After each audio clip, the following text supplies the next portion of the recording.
Եկեղեցին բոլորինն է։ Զուգադիպություն էր, որ հանրային հեռուստաընկերությունը խոսքի իրավունք է տալիս Նիկոլ Փաշինյանի հոգացության տակ հայտնված Հովհաննավանքի քահանա Տեր Արամին նույն այն օրը, երբ ամենայն հայոց կաթողիկոսը Հռոմի պապի հետ քննարկում է հայրենազրկված արցախահայերի Բաքվում պահվող հայ ռազմագերիների հարցերը։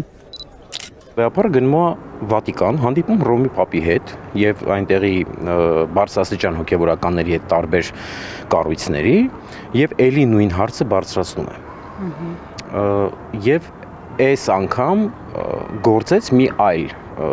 իմ կարծիքով, գործեց մի այլ պլան B, այսպես ասած։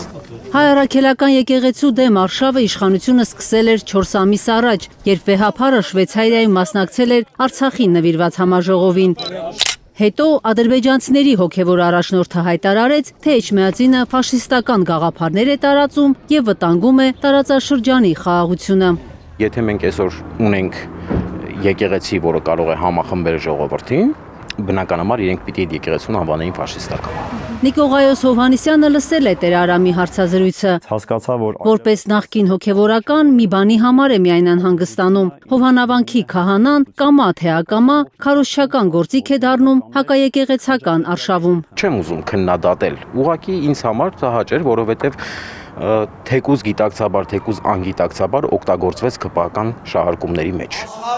Ավելի քան 10 օր է եկեղեցիները Չուլան անվանած ԿՊԱ-ականների սոցիալական էջերը զարդարում են Տեր Արամի նկարները եւ եկեղեցու բարքերի մասին նրա քննադատական մտքերը։ Ցավալի է, որ գործող հոգևորականը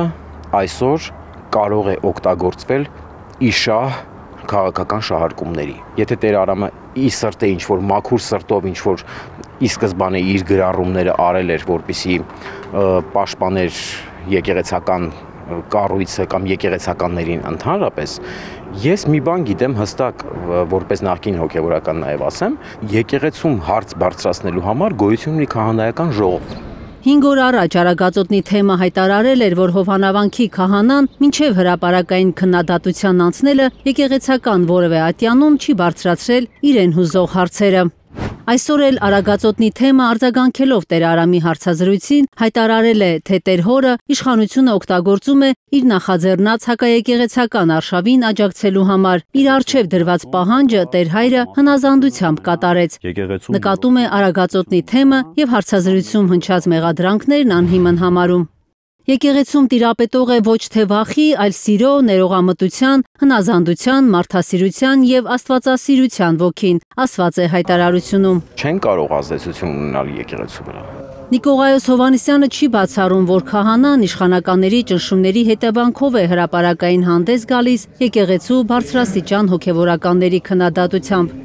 Ընդհանրապես, եթե մտածում է կամ Տեր Արամը կամ մնացած ԿՊԱ-ականները մտածում են, թե սրանով ինչ-որ հարց կարող է լուծվել,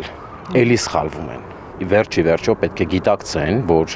իրենք չեն կաթողիկոս նշանակողը, եթե իրենք ընտրվում են ինչ-որ ժամանակահատվածում, կաթողիկոսն ընտրվում է ցմահ։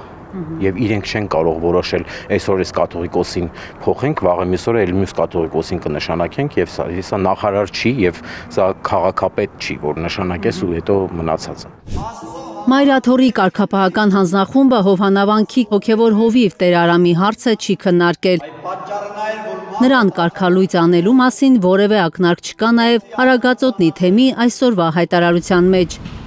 Ինքը Տեր Արամ քահանան ասում է, որ չի վախենում կարգալույծ հռչակվելուց։